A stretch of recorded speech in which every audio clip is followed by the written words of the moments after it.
여겨지기를 원합니다. 그 말씀을 악면으로 화답함으로 그 말씀을 힘입어 살아가는 저희들이 될 수 있도록 성령님 도우시고 역사하여 주옵소서. 예수님의 이름으로 기도하옵나이다. 아멘.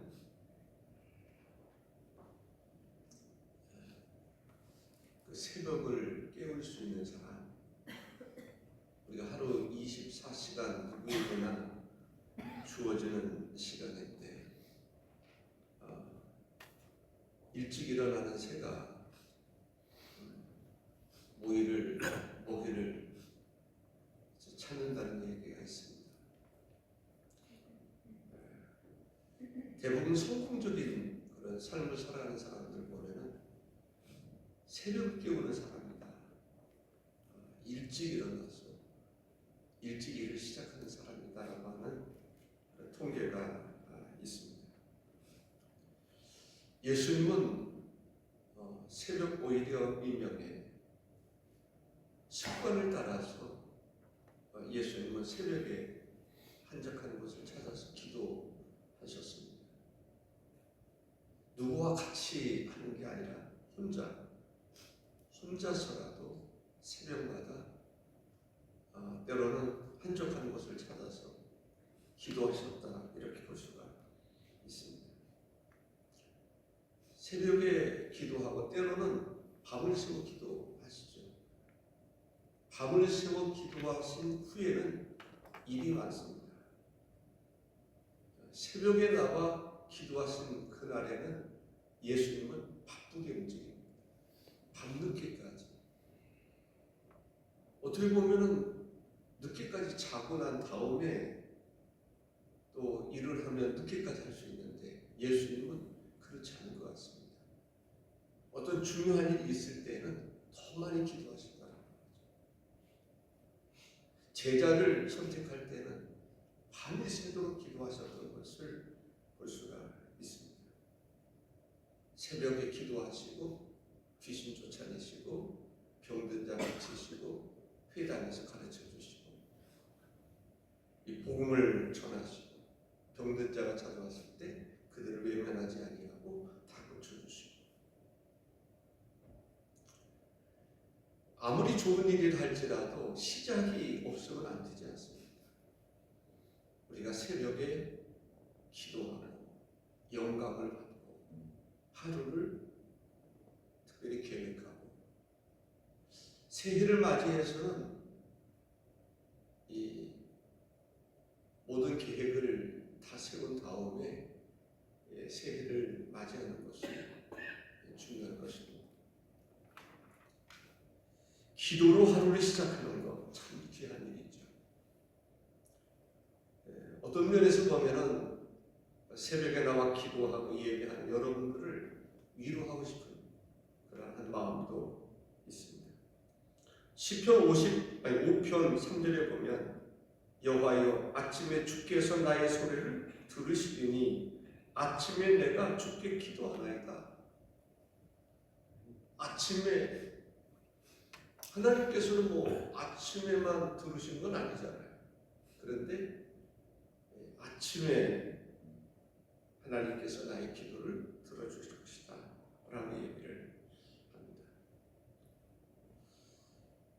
시편 88편 13절에도 보면 여호와여 오직 주께 내가 부르짖으오니 아침에 나의 기도가 주의 앞에 달하리이다.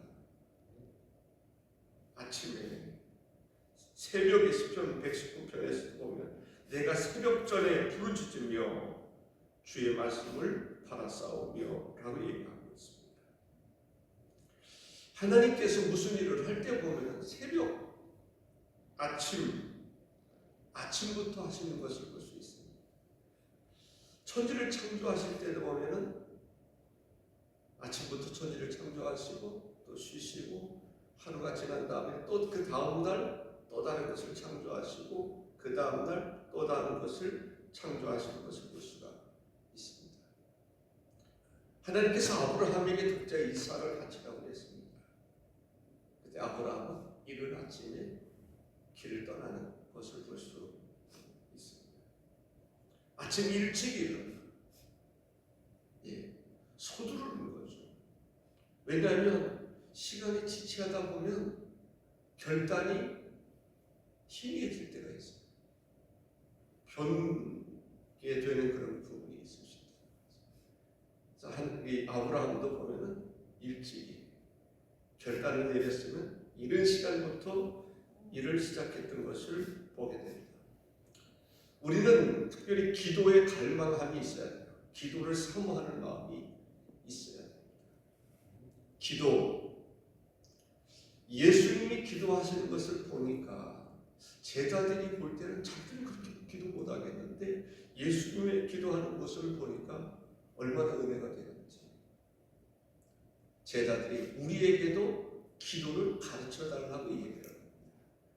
그래서 예수님께서 가르쳐 주신 기도가 우리가 주기도를 주님께서 가르쳐 주셨던 것을 보게 됩니다.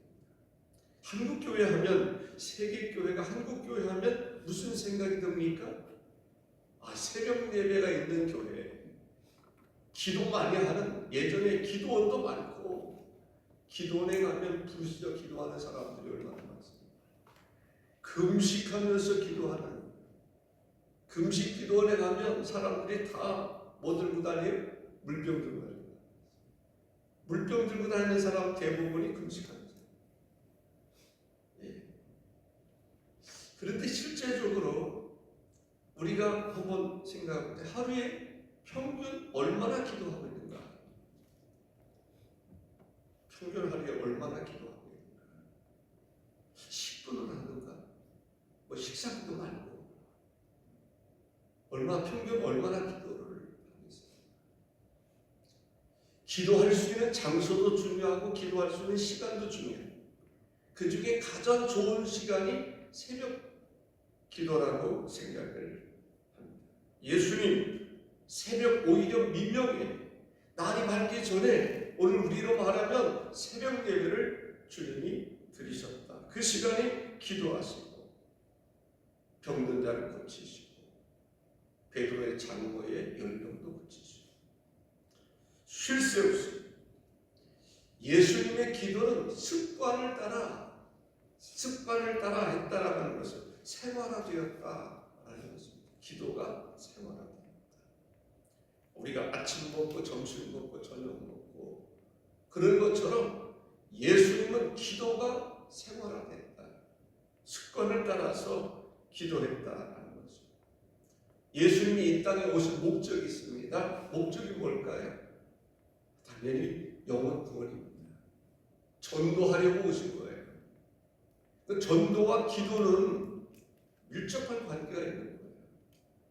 예수님께서 공생애를 시작하시기 전에 40일을 금식하셨다는, 기도하셨다는, 기도하고 전도하고, 기도하고 병 고치고, 기도하고 가르쳐,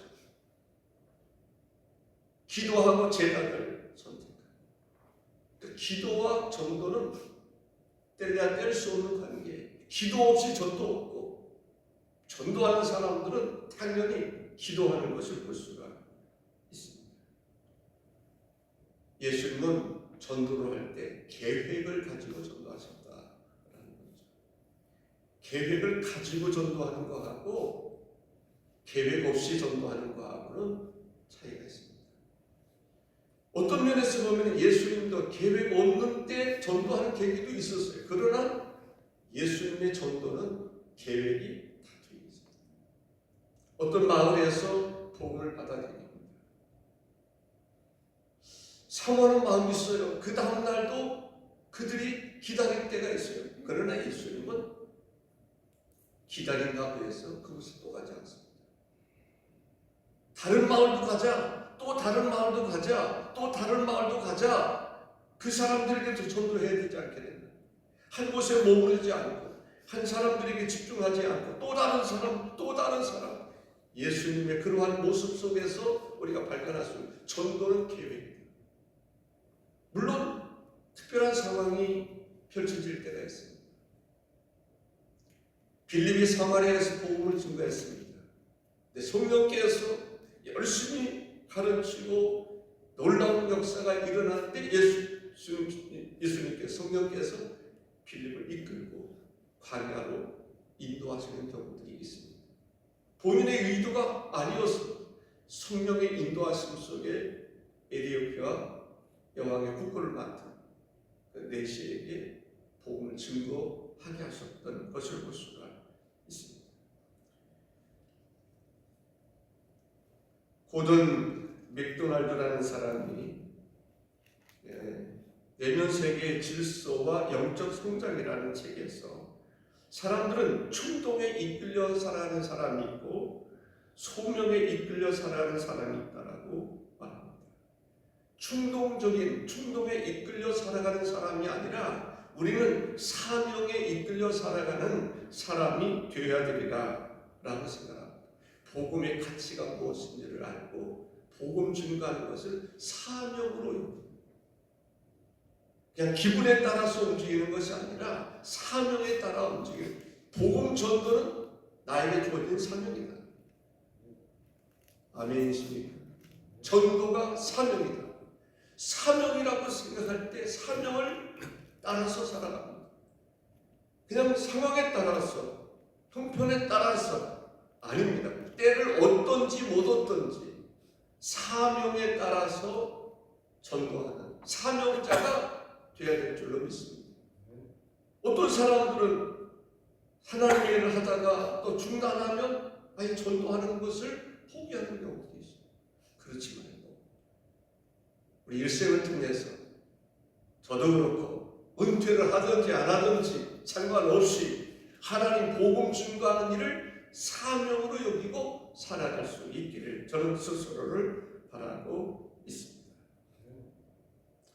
마틴 루터가 나는 요즘 더 바빠진다. 그래서 나는 더욱더 많은 시간을 기도할 필요를 느낀다 라고 이야기를 합니다. 그는 우리가 물질적으로 11조를 하지 않습니까? 그런 것처럼 기도도 11조를 해야 된다. 24시간 중에서 그래서 2시간 이상은 그가 기도했다 이렇게 이야기를 합니다.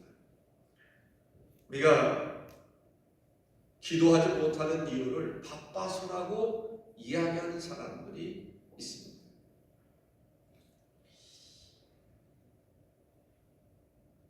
이런 얘기가 있습니다.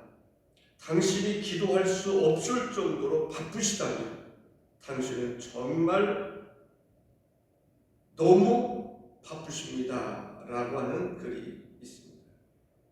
기도할 수 없을 정도로 바쁜 사람이라면 진짜 바쁜 사람입니다.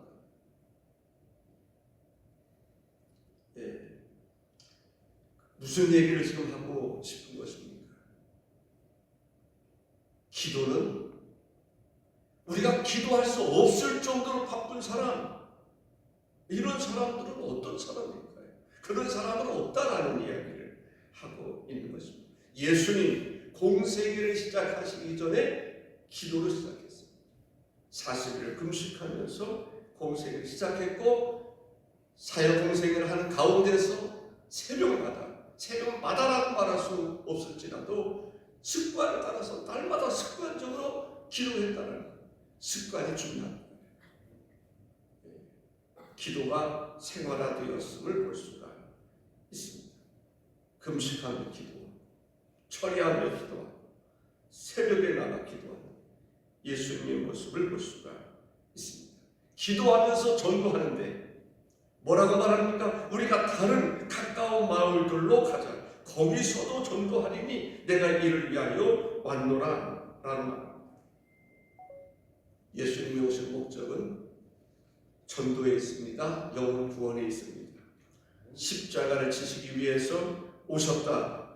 인간의 죄를 대속해 주시기 위해서 오셨다. 그 구속의 역사를 이룬 데 있어서 했던 일이 기도라고 하는 말씀을 드리고 싶습니다. 예수님은 긍휼히 여기는 마음이 있어서 요청하는 사람을 뿌리치고 갈 수가 없습니다.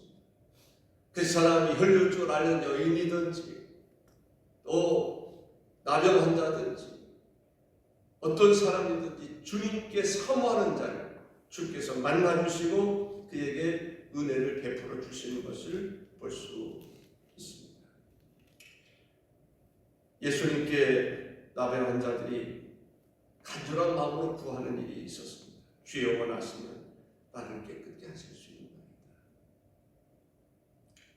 주님도 그 심정을 아시지요. 예수님이 십자가에 달려 죽으실 때에 내 아버지여 할만하시거든 이 잔을 내게서 옮기시옵소서, 지나가게 하옵소서. 그러나 나의 원대로 마옵시고 아버지 원대로 하옵소서. 할만하시거든. 그것이 예수님의 기도였습니다. 사람들이 할만하시거든 나를 좀 도와주십시오. 우리를 도와주십시오. 할만하시거든 내 아들의 병도 고쳐주시고 할만하시거든 내 병도, 이 사람 병도, 저 사람 병도. 그런 마음을 예수님은 뿌리치지 못하고 새벽에 기도하시고 병 고치시고 귀신 쫓아내시고 어느 때는 저녁 늦게까지 그들을 뿌리치지 아니하시고 그들에게 병을 고치시고 그들에게 복음을 증거하셨던 것을 볼 수가 있습니다. 우리가 새벽에 이렇게 52일 동안 한다는 것이 결코 쉽지 않습니다. 그런데도 불구하고 저 뒤에 보면은 꾸준히 열심히 나오는 분들은 열심히 나오시는 것을 볼 수 있습니다. 저는 지치지 않기를 바랍니다. 지치지 않을 수 있도록 메시지를 준비해야 되는데 제가 부족함을 많이 느낍니다. 그래서 더 많이 못 나오는 건 아닌가라는 생각이 들 때가 있습니다. 우리 사랑하는 성도 여러분, 주어진 시간 속에 마지막 남은 자, 어제 성경 공부를 통해서 남은 자, 마지막까지 남은 자, 12사람의 정탐꾼 가운데 여호수아와 갈렙처럼 남는 자, 하나님 앞에 끝까지 쓰임받는 자, 예수님의 제자들, 예수님에게 찾아오는 수많은 사람들이 있었습니다. 그런데 자기들의 마음에 들을 때는 우르르 오지만은 마음에 들지 않으면 다 빠져나가는 거예요. 그때 예수님 말씀하십니다. 너희도 가려느냐? 영생의 말씀에 계심에 우리가 네게로 가보니까 우리는 주님을 떠나지 않겠습니다. 사람들은 상황에 따라서 형편에 따라서 자기들에게 맞느냐 안 맞느냐에 따라서 우르르 왔다가 우르르 가는 일이 있지만은 마지막까지 남는 자, 가룟유다도 떠났지만은 마지막까지 남는 예수님의 제자들, 그들이 교회를 지키고 선교를 하고 땅끝까지 하나님의 복음이 증거되기를 바라는 그런 마음으로 혼자라도 이 나라 저 나라에 가서 하나님의 복음을 증거하다가 순교했던 것을 볼 수가 있습니다. 끝까지 승리하는 여러분들, 그래서 주님의 인재를 경험할 수 있기를 바랍니다. 예수님께서 승천하실 때 500여 명이나 되는 사람들이 승천하는 것을 봤습니다. 와, 생각해 보세요. 예수님이 승천하셨단 말입니다. 우리가 예수님이 승천할 모습을 본다면 어떨 것 같아요? 그런데 그 예수님이 기다려라 라고 말하는 거예요. 너희에게 성령을 부어줄 것이다 라고 말합니다. 그런데 500여 명이나 되는 사람, 또 다른 사람, 그들이 가서 또 다른 사람들에게 승천했던 사건, 예수님이 말씀하신 것을 얼마나 이야기했겠습니까? 500명이 아니라 1000명이 알게 들었을 것이고 2000명이 듣게 될 것입니다. 그런데 열흘 동안 기다리는 사람은 120명밖에 되지 않았습니다. 그들에게 성령을 부어주셨습니다. 우리가 그런 마음이 있었으면 좋겠습니다. 우리의 달려갈 길을 마지막까지 달려가는 것. 무엇을? 하나님의 인재를 경험하고 하나님의 능력을 경험하는 그런 마음으로 달려가신다면 주님은 후회하지 않게 하실 것입니다. 하나님의 은총이 여러분 모두에 함께 하시기를 바랍니다. 기도하겠습니다. 존귀하신 주 하나님 아버지, 주께서 이 한 시간 우리에게도 성령을 부어주시고 우리에게도 사도행전 1장 8절의 말씀처럼 권능을 주시옵소서, 능력을 주시옵소서, 예수님처럼 기도하게 하시고 예수님처럼 하나님의 복음을 증거할 수 있게 하시고, 귀신 들린 자를 아버지 하나님이여 귀신을 떠나게 하고 병을 떠나게 하고 고칠 수 있는 은사와 능력도 덧입게 하여 주옵소서. 이번 주일날 하나님 우리가 초청해야 되겠는데, 하나님이여 하나님이여 하나님이여, 우리가 정말 한 사람 한 사람이라도 꼭 초청해야 되겠는데, 하나님 우리가 이야기했던 것처럼 두 사람 이상 초청해서 정말 한 사람은 등록 또 세례교인 삼는 저희들이 될 수 있도록 하나님 역사하여 주옵소서. 하나님의 은총이 우리 모두에 함께 하시기를 원하옵고, 주의 몸된 재단에 성령이여 역사하여 주옵소서. 아버지, 울며시를 뿌리는 자는 기쁨으로 단을 거두리라고 했습니다. 우리가 기쁨으로 단을 거둘 수 있는 저희들 될 수 있도록 성령님 역사해 주시고, 성령을 의지하고 나아가 강건하여 아버지 집을 채울 수 있는 저희들 되게 하여 주옵소서. 존귀하신 예수님의 이름으로 기도하옵나이다. 아멘.